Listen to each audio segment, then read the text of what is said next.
Now, NDE Radio, a weekly exploration of near-death experiences and similar encounters with the other side. Now, here's your host, Lee Witting. Welcome to NDE Radio with Lee Witting. Whether you're listening on TalkZone, by podcast, through the archives of our ad-free shows on our YouTube channel, or connected through the incredible content of our Facebook page. Our guest today, Wayne Morrison, writes about himself. I was born in 1955 in upstate New York. My early years are something of a blur because I was a military dependent and traveled around the country until the age of 10. At that time, I settled in Newport, Rhode Island, where I lived until I was 18. That time I got married and joined the U.S. Air Force. I became a military police officer. I soon had a daughter who was born in Denver, Colorado, and after a couple of years in Colorado, I was transferred to the Philippines and then to Syracuse, New York. I decided to leave the military and join the Newport, Rhode Island Police Department. Worked there for 30 years and retired as captain of detectives. My wife was a director of tourism in Newport, and we traveled to different areas of the world frequently. I've also been a musician and songwriter and singer. I'm retired now and live in Florida with my wife of almost 50 years. We have 2 daughters, 6 grandchildren, and 1 great-grandchild. Now, it was February of 1972 when then 17-year-old Wayne experienced an NDE as the result of mixing medications and alcohol at a teenage party. The experience was so profound, so moving, that when Wayne returned to his body, he immediately wanted to kill himself in order to go back to the perfect peace he'd discovered on the other side, until a cosmic no stopped him from slitting his wrists. After his years of service and police work, Wayne is spending more time now exploring the implications of what he saw on the other side. Wayne Morrison, welcome to NDE Radio. Hi, Lee. Good to be here. Oh, it's good to have you. Syracuse is where my father lived, and we were there frequently, but probably not overlapping the time that you were there. I would have been there in the late 70s. Yeah. Well, he was there too. But it's possible we could have been in the same place at the same time. Yeah. Your experience happened completely out of the blue, and you didn't know what to make of it. So why don't you start there and tell us what happened? I was 17 years old, and I had gone to a party. And at this party were a bunch of older people. Well, I say older, they're probably in their 20s, which for me, from the age of 17 to someone in their 20s would be a large gulf at that time. And I had taken some medication, and I was feeling a little lightheaded, but not sick. And I started drinking there. And I don't really know at what point, but at some point I was there and then I was somewhere else. I don't have anything to point to, and I've always been very honest about this. I wasn't one of these people who was pronounced dead at a hospital or anything like that. I simply was at this party, and the next thing I knew, I was moving down, I don't know if the word's down, across a very dark expanse. And in the intervening years, I think I've read a lot about a tunnel, and so maybe I attached that word to it too. But I'm not even sure that's accurate because the expanse was all encompassing. So if it was a tunnel, it was one that I didn't see actually. And there was a deep, dark droning sound, which I'd never heard before or since. The closest I could come to it is years later in the Air Force. I was in the Philippines and I was in a pretty bad earthquake. And that sounded similar to this, although this was really resonant, deep. And I was terrified in the Philippines in the earthquake with my wife and daughter. But in this instance, I wasn't terrified. It was the opposite of terrified. I was moving and I had this thought. It took over my entire mind, which was, I will learn the secret meaning of life. It was just omnipresent in my mind.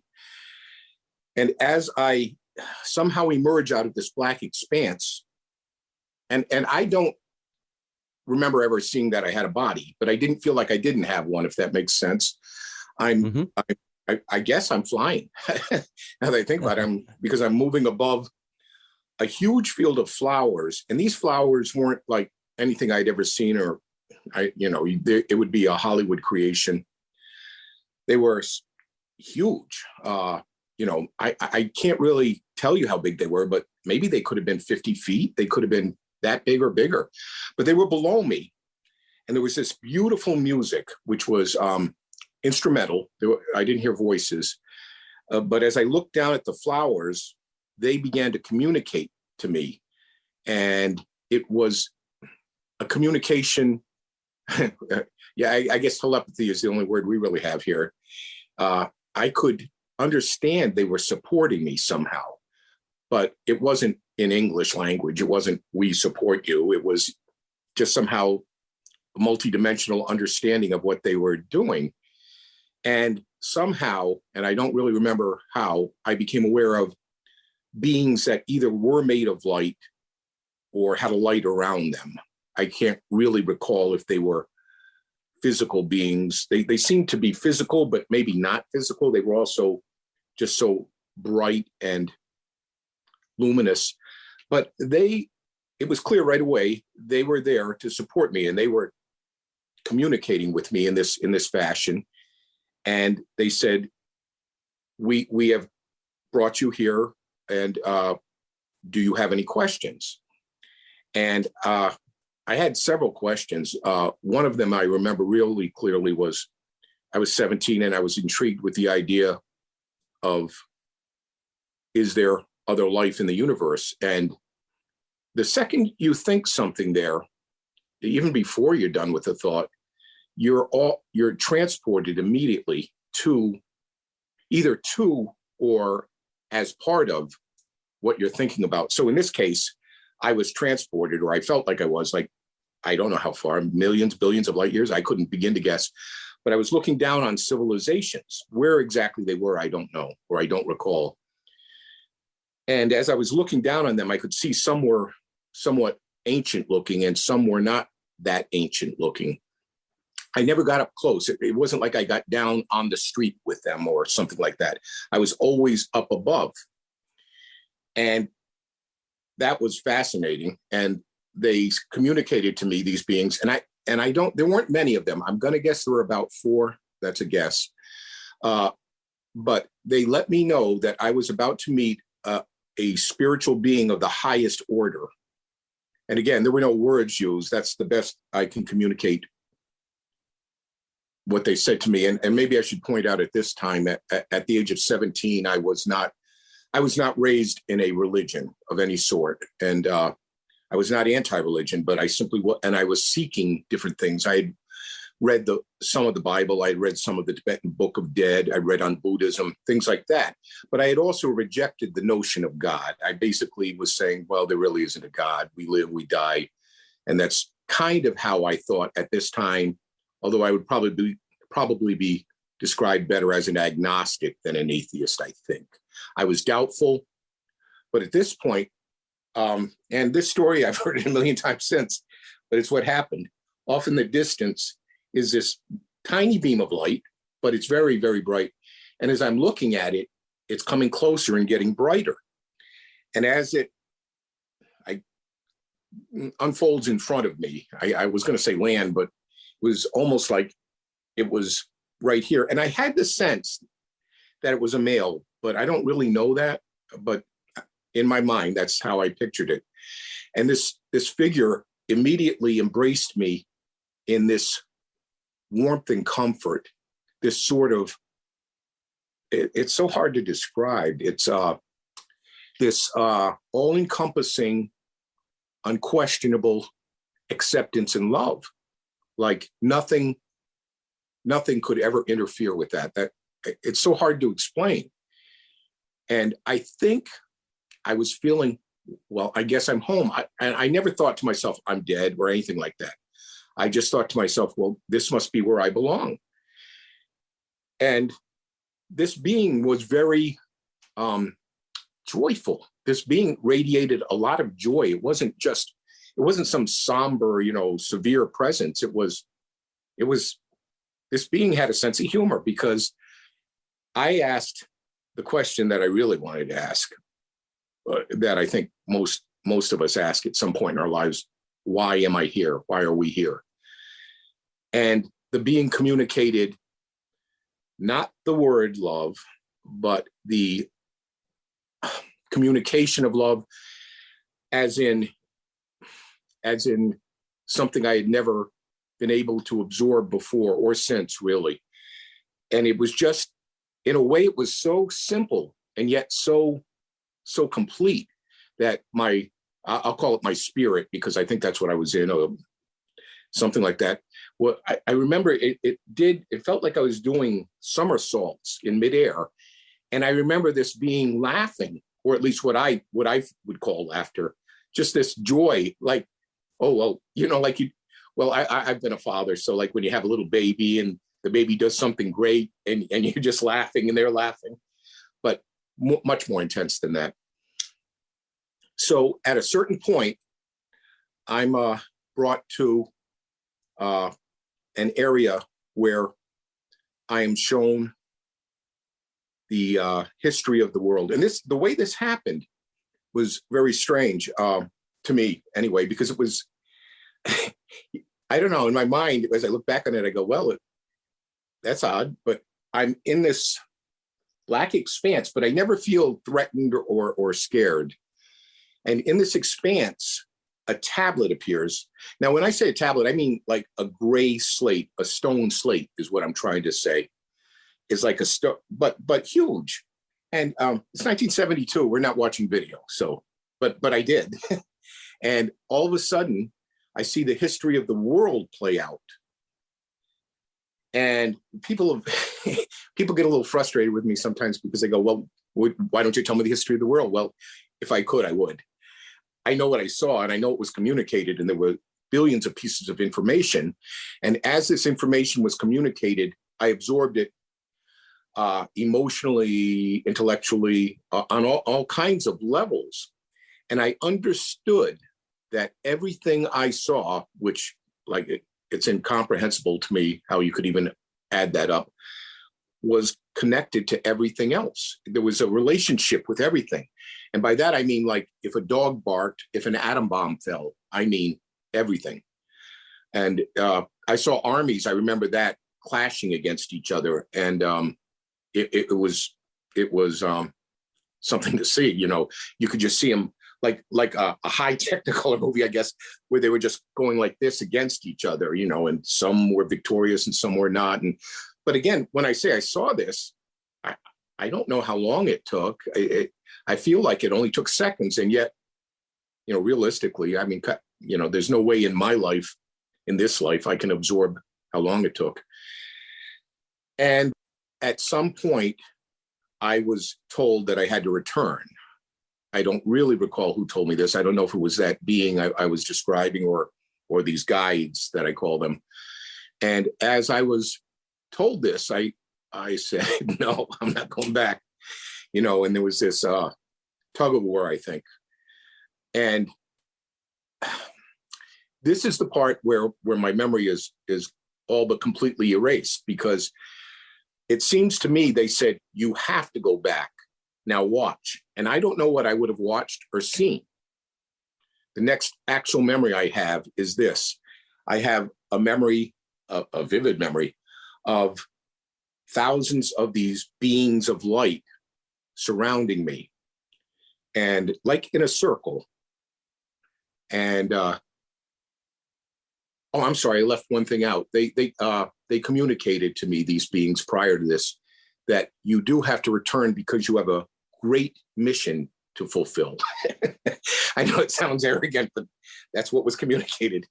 And they surrounded me, and it was a send-off, and they were singing my praises.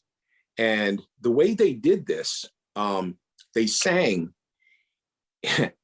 in perfect harmony, in a way that our ears couldn't hear here. It was like resonating within my spirit, my body, my ears, and it was all improvisational. And because I do play some music, I do understand what we mean by improvisation in the music world here. And I do mean that, but it was like they were in perfect synchronicity with each other. It was amazing. And they were singing. The most amazing part is I was I was a lost soul up to that point. I was a kid who had drifted around. My father left me before I was 1, left me and my sister. My sister wasn't even born then. And I came from a fractured family, like a lot of families, it happens all over the place, more often than not, I think. And the idea that they were sending me off and praising me was just so astounding. I even to this day, I'm in awe of the idea. But that is what happened. No matter how I want to tell people, well, oh, shucks, but that is what happened. They sent me back saying I was going back to fulfill a great mission. So the next thing I know, I'm in the bathroom in this apartment, seedy apartment, and I'm in a bathroom looking for a razor blade. I can't quite remember if I found one or not. I feel like I might have. And a voice said, no. And someone opened the bathroom door. I dropped the blade and somebody said, he's in here. And that was the end of that experience. And I mean, just like opening a door and shutting a door. How that happened, I guess I'll never know in this life. I hope to know at some point. Did much of that experience stay with you later on, or did you just set it aside? The next day, my up? girlfriend, I was, let's see, let me get my age right here. I was 17. She was probably only 15. Mm-hmm. I went to see her and I told her what had happened. She has told me in the intervening years that I knew it happened to you because she knows me. She knows that I wasn't that guy. And I would just like to throw this out here. I was raised in the late 60s, early 70s. I know what drugs are. I know what drugs can do. This was not a drug experience. It was clearly, to me, it was clearly the opposite of a drug experience. There was no haze, euphoria, disorientation. It was the most vivid reality I've ever had in my entire life. Everything was crystal clear, much more clear, I tell people, than when I'm talking to people right now, far more clear than that. Everything was laid out so clearly and precisely and completely in ways that it can't be done here, Let me go back and ask you a couple of questions about what you saw when you were there. When you saw this garden from above with flowers that were possibly 50 feet across, was it a complete garden? Were there trees and streams? It seems to me it was trees and streams, but it was the flowers that stand out the most. And the communications between everything there, and that includes these flowers, were as if you were part of them and they were part of you. Like you were in perfect, you joined perfectly somehow. So when I was with the guides and I was asking questions, anything I thought of, they would instantly, I think I might have said this already, but if I thought of a drop of water, it was before the thought could even leave my mind. I was the drop of water. I was the cloud making the water. I was the body drinking the water. I was the water flowing down a river. I mean, I was every aspect of creation in the thought I had. So if I had said, for example, I'm just giving an example. If I said, what is it like to be Lee? I would have been transported into Lee as a child, as a baby, I would have seen what you saw. I would have felt what you felt, and it would have been done like instantaneously. Somehow you would absorb all this in an eye, less than an eye blink. Would you call that an aspect of the love that you felt? In other words, is the love total empathy with other things, with other beings? Yeah, that's flowers? A good way. I thought of it that way, but as you say it, it's completely non-judgmental understanding of things that, you live here in the world and you make decisions and judgments, and none of that existed there. You just understood that everything was as one. We were all, like, even when I saw that history of the world, it was all one thing. And I would think that well, this would be terrible, all this horrible stuff that went on in the world. But I don't remember being horrified by it. I just remember being understanding it was part of a plan somehow. And I'm not trying to claim I know what the plan is. I don't. But somehow I recognized that there was a plan and that everything is connected to that plan, everything. And I had another thought as I was listening to your story that, with history, we write it down. It's the only way that we can record it. Right. But do you think the music was a way of portraying the unity of things and the unity of history and of life on the various planets that you saw and all of that? Or was it an artistic expression of love, in other words? That's a great question, because prior to your appearance here, your and Lilia's appearance in my life, I've been very particular about only relaying what had happened. It was a code of conduct for me. I didn't want to flavor it with my opinions and my thoughts. But I do now. I do want to do that because I have opinions and thoughts about it. I've had decades to really live and think this. And yes, I think you're right. I think that probably for who I was, and I was a dyed-in-the-wool, I still am musical being. Music, like everyone who knows me knows that I'm as apt to give a song lyric from Bob Dylan or John Lennon as reply in my own language, And I think maybe that was a way they understood to communicate with me. I've seen other people on NDEs when I watched them on YouTube or wherever, and I've seen other people say, well, I knew this was Jesus. See, in my case, I didn't, but I was so on the fence with Jesus and God at that point in my life that I can understand that, I feel that was like a gift. We're not going to try to cloud your mind and go, hey, you were supposed to be believing in me. What's wrong with you? And that this being that I saw was a total opposite of anyone who would ever think or say something like that, Well, you said that being, that highest being that you met, gave all-encompassing acceptance and love. Yes. That is the way I see the heavenly Jesus myself. But perhaps that's just a way of summarizing the personality that he expressed on earth.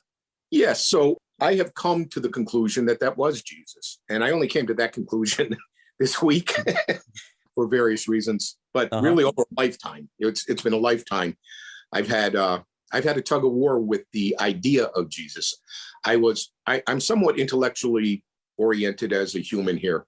I tend to deal in facts and specifics, but the reality is, and I know this as good or better than anyone, the reality is we're not that. We're really spirit. We're really love. And because I know that, I just feel at this stage of my life, I can't keep pretending that I don't know it. I do know it. I do believe that was Jesus. I believe he's the elder brother of us all. That's my belief. In years to come, I went in the Air Force. My wife had another baby. We had another baby, not my wife. We had another baby. We had two daughters. One's a school teacher now, and one lives in Florida. And after the Air Force, I became a police officer. And the whole strange thing about this was that short of being offered the job of president of the United States, a police officer was the very last thing on any checklist I could have filled out at that stage. But it all seemed to push that way. And I'm grateful. I got a great career. I had a great chance to live a good life. My wife was a director of tourism, as you pointed out, and we got to travel. We had a great family. I got involved in music. We went to bluegrass festivals. Oh my God, like 8-10 a year, We just had a fantastic life, camping, and everything's been good. The bad, there's been, we're human. I lost a son-in-law to cancer. And we've had our ups and downs, but, of course. I understand that, this is just a little piece of this. I get that. And I'm somewhat sorry for people if they can't get that, for whatever reasons. I'm also people who can get it on faith alone, because I feel like I would have been the atheist my whole life. That's what I think. When you were talking about that supreme being, which we're now going to call Jesus, you mentioned a sense of humor and connected it to the question, why am I here? Talk a little about that. So, yeah, I'll call him Jesus. This is new for me. When Jesus communicated to me this love, we use love. Even love is all you need. John Lennon, fantastic song and great meaning behind it. Yes. But the depth is billions of times deeper than that. It's an all-encompassing love. And in that love, no longer in that moment anyway, could I judge anybody for anything, because I understood that it's all just and this wasn't something that was said this way, but I understood it was all a learning curve. This is how I've come to see it, that whatever we're doing here, and by we, I mean everybody, I believe it's all for the greater plan. And years later, I think I might have mentioned this to you. I and my wife got involved in studying the Course in Miracles. I guess this would have been, I'm thinking in the early 90s, somewhere around there. Mm-hmm. And we actually went to meetings and discussed it. And we, to this day, I mean, we read it almost every day. I've never been one to be an idol worshiper. So I don't worship statues and books and Bibles and belts. I worship, I revere the spirit. But anything that can help me to guide myself into that spirit is what I've been pursuing for most of my life, And as I'm aging here, at least on the physical plane and probably elsewhere, I'm understanding, I believe I'm understanding that I need to, I don't know if the word's do more, but I have to, I was in a job, that demanded a lot of me. People spit on me, people kicked me, hit me. In one case, they tried to shoot me, stab me. And I was in a job in which I reacted the way most people would react, which is, you try to go home at the end of the day. But I was never, at least I never thought of myself as a mean cop, tough cop. But I think I developed a bit of a shell. That's what I'm trying to say. I think I got a little bit of a hard exterior, which was an act. Because I think as we go through life, we all role play. You go into the workplace, or at least most of us do. Speaking for myself, I did. And you go into the workplace and, hey, you're this guy, you're that guy. But in reality, I don't want to be anything but then what I really am, which I have now come to believe is pure spirit. And so I don't really have any roles. I have no roles I want to adopt here. I just want to be forgiving. So where somebody would aggravate me, and it happens every day. I live in Naples, Florida. So, somebody can run a red light and I go, what? And then the old me might have yelled, but now the newer me just says, okay, I'm just going to bless that person because I don't know what's going on. Maybe they made a mistake. Maybe their mother's in the hospital. I don't know. I'm my kids have heard this a million times from me. I think I invented it, but if I didn't, it's still good. I'm known for saying, I don't believe that anyone almost ever understands what anyone else is saying. And I think that's really true. And I think that as we try to communicate here in the world, we do it through so many symbols and gestures and coverings that it's hard to really see who we are and express who we are. And, if I feel like if I did, I would probably look at people and go, I love you. Growing up through the 60s and 70s, cops were always the enemy to the teenagers. To me too. Yes, and I'm sure to you as well when you were 17. And because they seldom expressed what you're talking about now, the kind of empathy or caring or forgiveness that, if they would, and the disasters between races that are going on in the news, George Floyd and that, if there had been more training, even that training encompassing the notion of NDEs and where we ultimately wind up in police academy, it's hard to imagine, but if it could be made to happen that way, that more empathy could be taught to officers, there'd be a whole lot more communication. In your description, speaking of communication, I think you said that here communication is like one-dimensional, But there it's 3-dimensional or even 100-dimensional. Yeah. Talk about the difference. So the difference is just actually the conversation we're having is sort of addressing that, because I say to you, hey, I need some help. Well, you're going, okay, well, what help do you need? And you're probably in the back of your mind going, what's this going to cost me? Time, money, whatever. And actually, I might really be saying, I dropped something. Can you hand it to me? There, before you even finish the thought, it's completely understood and accepted and dealt with. So there isn't this struggle that we have here. That's I've never thought of it that way, but as I'm thinking about it, it's like all the weight is lifted off of you. There's no longer this weight that we carry, or I feel I've carried anyway, in various ways, whether it was as a father, as a police officer, just as a fellow human, And it's funny, talking about police, my experience involves decades of policing, and the vast majority of the men and women I work with are beautiful human beings who care deeply for people. And of course, if there's one aberration, and in the era of video, it becomes a George Floyd thing. But, you don't get a lot of those videos of me cradling the junkie or my fellow officer helping an elderly person out with a problem on their own time.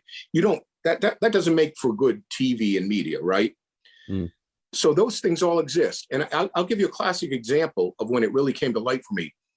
I was a bluegrass musician. I played different kinds of music, but I did a lot of bluegrass festivals. And I was at a bluegrass festival in Maine.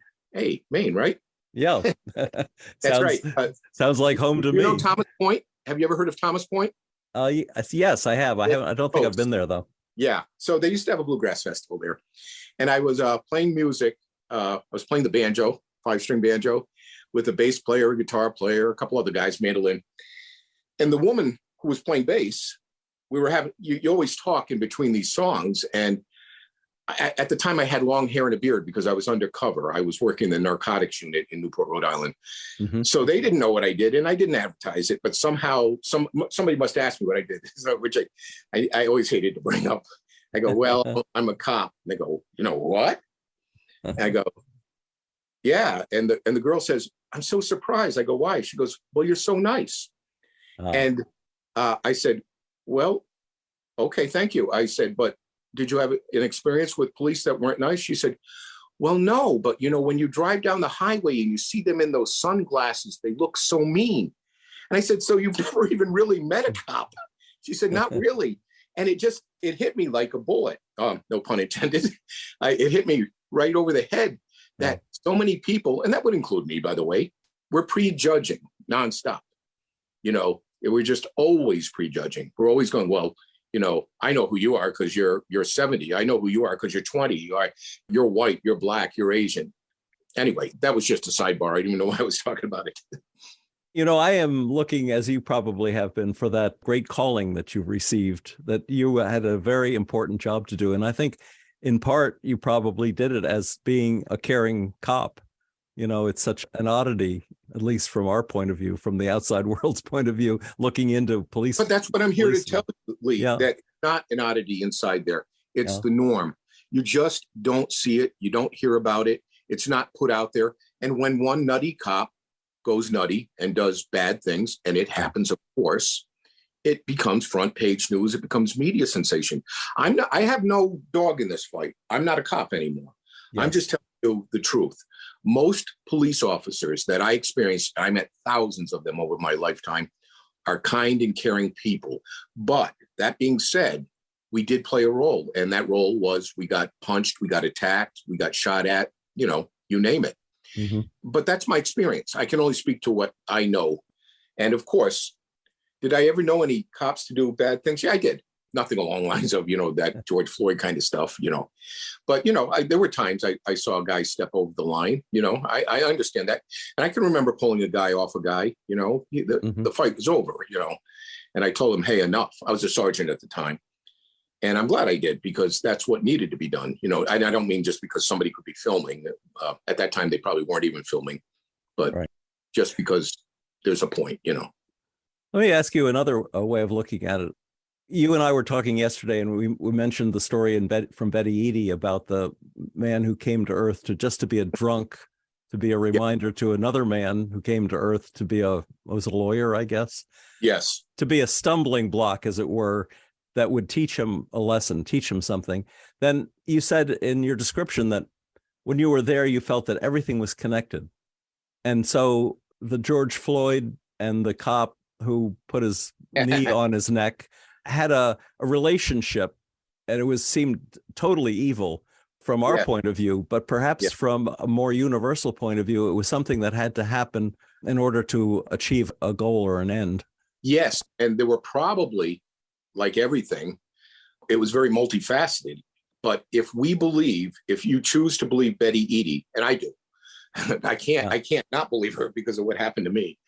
If you choose to believe that, then exactly what you're saying would have to be the case. I would have to believe that two souls made a pact that one would kill the other one. I would have to believe that. And this is where a lot of people think I'm crazy, but if I choose, and I do choose, to believe that all good will rule out, then I have to believe that, and I know people don't want to hear this, but that Adolf Hitler, Charles Manson, all of them get to the same spot I get to. Now, I don't know how they get there. I don't know how long it takes in terms of whatever that means. But I think we're all heading to the same ocean, just traveling down different rivers. It's my impression from all the stories that I've heard that we are our own worst judges, that an objective Hitler would have a lot to make him regret and feel unworthy about, and that might keep him from going into the light, might put him in a ghostly realm or even a hellish round of his own choosing to purge his soul, as it were. Right. Let me ask you something else while we're at it. You said that you were taken to a place where you could observe the world literally and watched the globe spinning, and then I guess that's when the tablet appeared, but you saw the entire history. When you saw the history, was it like watching television, or was it like being there yourself? It was like watching a high definition television. We didn't have high def back then, but that's how I describe it now, which sounds ludicrous, but it made perfect sense at the time. It was like left to right, going left to right, and at an astonishing speed, and at an astonishing ability on my end to absorb the information. Something you just couldn't even fathom here. Now, in a timeless place, speed would be irrelevant because you just automatically know the entire picture. But perhaps for a newly arrived soul on the other side, they have to adapt to the timelessness nature of And that is the case there. I don't know. It's like trying to describe sound to a deaf person, or maybe blue to a lifelong blind person. How do you do something that's not describable? But that's what it is. And I want to backtrack, Lee. I hope I'm clear on this, because I was never suicidal. When I was trying to slice my wrists at the age of 17, it was because I had just left that place. And obviously I knew I was dead. How I knew, I don't know. Because why would I be slicing my wrist? And I did not do it in despair, anger, or distress. I was just so determined to get back there like right away. And yes, I'm glad that I stuck it out and we did all this, because I think this is probably what my plan was. And I probably would have screwed it up royally if I'd done that. I think that's true. I mean, that suicides can go in all different directions, even ones that aren't into despair when they're doing it. One of the things that people fret about when we describe near-death experiences as real, and the love that you experience on the other side as realer than here, is that people will start killing themselves to get over there. I don't think I've heard of any cases. Yours was one of the first where someone actually thought of killing themselves to get back. I didn't realize that. I've never thought about it.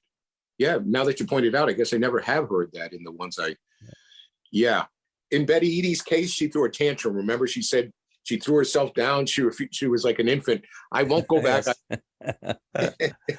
And My wife discovered that book when she wrote that, and we were in Boston, and she was in a bookstore, and she said, "Oh, look at this." And I looked at it and go, that looks interesting. We bought that. And of course, it's like building blocks in my life because, I left that big chunk out, didn't I, about Raymond Moody? I'm sorry. So when I went to Denver, Colorado in the Air Force, Mm-hmm. and I believe if I'm doing my math right, it may have been 1975 at this point. And I'm watching TV and I'm watching a daytime talk show. And I believe it was Merv Griffin. And he says, our guest is Dr. Raymond Moody. And he comes out and I go, okay, what's he talking about? He goes, he's just written a book called Life After Life. I go, And all of a sudden he starts reading these accounts of people. And this is the first inkling I had that other people had the experience I had. I literally jumped right out of the chair and said, oh my God, I got to find this book. I got to go buy it. This is what happened to me. My wife said, slow down. And I did buy it and I read it. And I said, and again, ever since then, all these accounts I've either read or heard of, they vary different greatly, but there are always things that I instantly can recognize. And I go, this is real, because the way they're trying to describe the communication, the way they try to describe the acceptance and love, it's so incommunicable a word. it's so impossible to communicate here that I see them struggle for it. And I know that's real because I struggle for it every time I try to explain it. The last time I saw Raymond Moody, I guess it was 2 years ago, maybe there's a spiritualist camp in Unity, Maine that he likes to come to. He thought that it would be a great idea to invent a nonsense language because English is so defective in expressing what people see on the other side that he thought perhaps a new language would be the way to go. I think it was sort of tongue in cheek. Well, it's been invented. It's what's there. It's there. We just have to get through this part to get to that part. Yes. Yeah. So it's there. The language is amazing because it is not a language. It's a total understanding, empathy, and love and non-judgment. Mm. Yeah. And I suspect it's because people have seen that love that they don't kill themselves to get back to it, even though they want desperately to get back to it, because they have seen the nature of love is one that says, I don't kill myself, that I'm part of the whole, and I can't do that to the rest of humanity and the world. Right. It would be selfish. I mean, I didn't think that way at 17. I was selfish. I just wanted to get that. Me too. That's all I wanted. But it would be selfish now that I look at it to, we're going to have struggles. We all are. Physical, mental, spiritual. We're all going to have these struggles. But what we have to remember is this is only such a tiny piece of who and what we are. Mm. And if we, let's say the addict, if they thought that's all they really were, but they're not. It doesn't matter if you're an addict, a cop. It doesn't matter if you're Putin or probably, in my estimation, even a dog or a mouse or a fly. I think all of creation is holy, and connected. Hmm. And some of us are cast in good roles and some in bad. And apparently, from what people understand of near death and pre-birth, we have a hand in choosing the kind of lives that we That's what I'm beginning to accept. I was very stoic about it. I said, this is what happened to me. And but now that I think about it, and hear from people who have had experiences similar, but outside of mine, like Betty Eady. Sorry, Betty, I keep bringing up. Well, if people want to listen to her, I interviewed her not too long ago. The whole thing yet. So basically, in a nutshell, because that's what we do here on Earth, we put things in boxes. I had an experience that really, in my estimation, was probably, well, I know it was a big gift to me personally, because there's no way I think I could have navigated my life the way I did in retrospect. But also, I want to share this experience because I want people to understand this is real. You don't die. There's no need to fear death. I feared it as a 16-year-old, 17-year-old. And I'm human. I'm like anyone else. I'm sure I'm going to be fearing the moment of death, however that might happen. But certainly don't fear death. It's all part of a process that is going to catapult us through eternity and in return to God and all of those souls before, after, with us now. We're all going to be there. I mean, it really is going to happen. Mm. And in a way of looking at it is that we're already there because time itself doesn't exist. That's right. Because if you choose to quit playing small and start walking the walk and talking the talk, then I think changes can happen exponentially. So in my life, although I'm an older man and I've traded youth for wisdom, I do have some wisdom now. Yes. And there's nothing like starting off with an NDE to put you on the right path. Yes. It can take decades to realize it, but I think from the beginning you're walking it. I'm going to. I am walking it. I'm forgiving everybody instantly as much as I can and loving them as much as I can. It's been a whole process, but I'm there. I know I'm there. I'm where God wants me to be. I understand that. Well, I did have a thought concerning what your calling might be, because you had this experience when you were 17 and it made such a difference ultimately in your life, that if you had a way of talking to other 17-year-olds about near-death experience, as a form of counseling maybe, or just, just getting out and, spending some time with some gangs and telling them about what you experienced in your life at their age, it might open some eyes to the possibilities.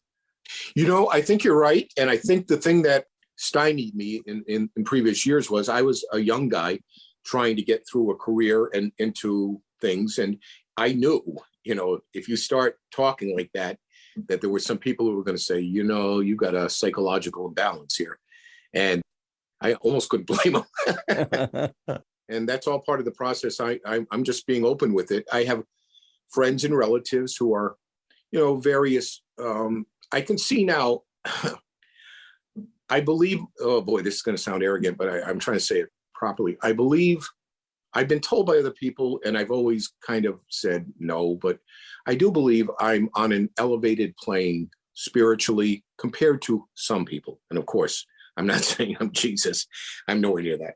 But I do feel like maybe, as I think about it, there must be something in my life that is connecting the dots to the point. And look at you. I mean, what you did in your 50s, that's the same thing I'm talking about, this willingness and Lilia. And I think for at least us three, at least we had the ability to fall back on experiences that, kind of gave us a shove. And again, I admire people who do it strictly on faith, because they're going to have the NDE. They are going to have it. It's just a question of when. Yeah. And then at that point, they're out of here because that's when they die. Presumably, right? And but then who knows that maybe there's a reincarnation as a possibility too. Well, I can't rule that out. I just can't, because if once you rule in that God is all and anything is possible, then nothing really can be ruled out, right? So I can't rule out reincarnation. I've never, studied reincarnation and thought I was. But, when we look at experiences of deja vu, and when I first met my wife, for example, she was 14, I was 16, I think, if I have this right. We just looked across the street at each other. And at that time, there was no way I was ever going to admit to her, not with my vanity and pride that happened, but it did. She always admitted. She said instantly, she called it love at first sight, but I would call it connection, recognition at first sight, as in, oh, we meet again. Yeah. So I think there's something there somewhere, whether it was, where I'm describing or even here on Earth in 1840, who knows? Well, we glorify love. We romanticize love. We, write songs and poems and novels. And when we experience it, we're delighted. And it's beautiful on Earth, but it's just a shadow of what really exists. When you get to the essence of love and find it's the heart of creation. It is what we're living. I mean, we're living in a world that was created by vibration, and that vibration was love. So when the more we can identify with that and communicate that to other people, the better off things should turn out. So it turns out we literally are on a mission for God. Yes. We all are on a mission for God. And to the level people can recognize that or not recognize that, I'm not responsible. I can't make them. I'm not starting Jonestown, okay? No. I'm only here to tell the truth about what happened to me and to explain that I now recognize Jesus, the Holy Spirit, and God as not a concept floating up in heaven, but within me, around me, surrounding me, and all thy love. Yeah. Yes, there is a problem with religions in that they tend to be they start off in a good good way, but then they become more and more exclusive, and they can become very look at the Sunni and the Shiite Muslims. It's basically the exact same religion come down from Muhammad, and yet they're at each other's throats because they disagree on how the bloodline went or something along those lines down from Muhammad. I mean, and Catholics and Protestants and Jews have been at each other's throats at various times over the years as well for stupid reasons. You're right, Lee, and it's made me inherently distrustful of religion over my life. But I want to be clear, I don't cast aspersions on anybody's religion, I guess, in short of flying into skyscrapers, but I never found a religion that worked for me. And if I did, I would wholeheartedly buy into it. I really would. But I do definitely believe in elements of Christianity, elements of Buddhism. I believe in a multitude of things. And some people, I've had very dedicated, shall we say, Christians say, well, Wayne, you're just making the religion fit what you want it to. And I would say that, no, I'm just expressing the best knowledge and truth I can based on what my mind and spirit can comprehend here and now.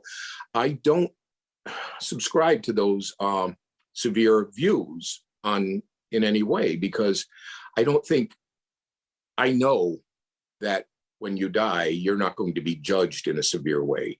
What father here would treat his own child, well, most fathers, poorly, and then imagine the greatest father, or it doesn't have to be gender specific, greatest being of all.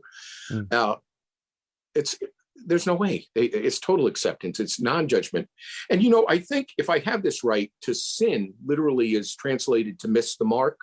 Is that to fall short of the mark? Fall short of a mark. Yeah. Yep. And that's, if you look at sin that way, it becomes a whole different idea, because you just say, oh yeah, because I hold myself accountable as high or higher than anybody in my life. And if that's the word you choose to use, then fine, I've sinned. I don't ever say I'm a sinner, because I don't believe in the concept. I've made a series of mistakes, but I don't have any inclination to look back on those mistakes. I don't judge that 25-year-old guy or that 40-year-old guy. I understand what he was doing and trying to do.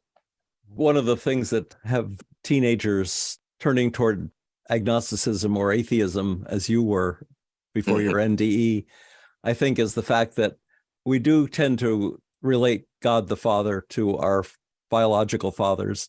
And when you look at your biological father, if he's failed you in any way, it's as if God failed you. Every father has, one way or another. Absolutely. Which is why it's really better to think of God as father and mother both, a merging of the two. And in the Bible, he's described in one passage at least as a mother hen that gathers his chicks together under his wings. Yeah. Or under her wings, I guess I should say. That aspect of love.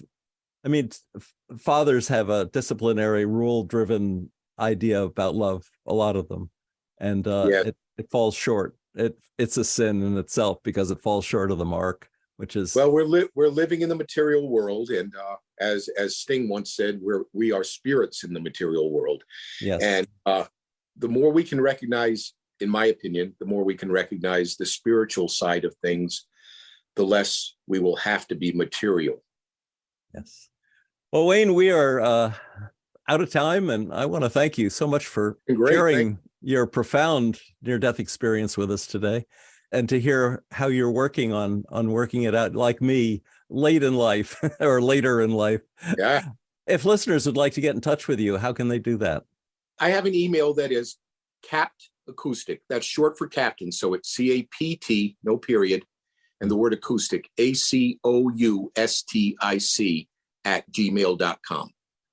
Nice. And can they hear some of your music? Is there a YouTube? Yes. If they go on Spotify or YouTube and look up Wayne Morrison, The Finish Line was the one CD I made in completion. I was in various bands, and duos, et cetera. And that stuff exists out there somewhere on YouTube, I'm sure. But if they want to hear recordings, they can listen to The Finish Line by Wayne Morrison on Spotify, probably on Pandora, I'm guessing, although I never looked, and YouTube. Well, I loved the one piece that you played on the banjo that was on YouTube. Thanks. It's excellent. Folks can also comment on the show's site on our YouTube channel when your show goes up. And if you check in on that once in a while and someone asks a question, you can reply in the way it works on YouTube. So thank you so much again, Wayne. Oh, thank you. It was a great opportunity for me to express myself. If listeners would like to hear the show again or any of our more than 500 archived ad-free NDE interviews, go to TalkZone's NDE Radio site and hit the past shows button, or go to our YouTube channel, NDE Radio with Lee Witting, where you can subscribe to and comment on the complete NDE Radio library. And be sure to check out our NDE Radio Facebook page. Just search NDE Radio with Lee Witting on your Facebook app.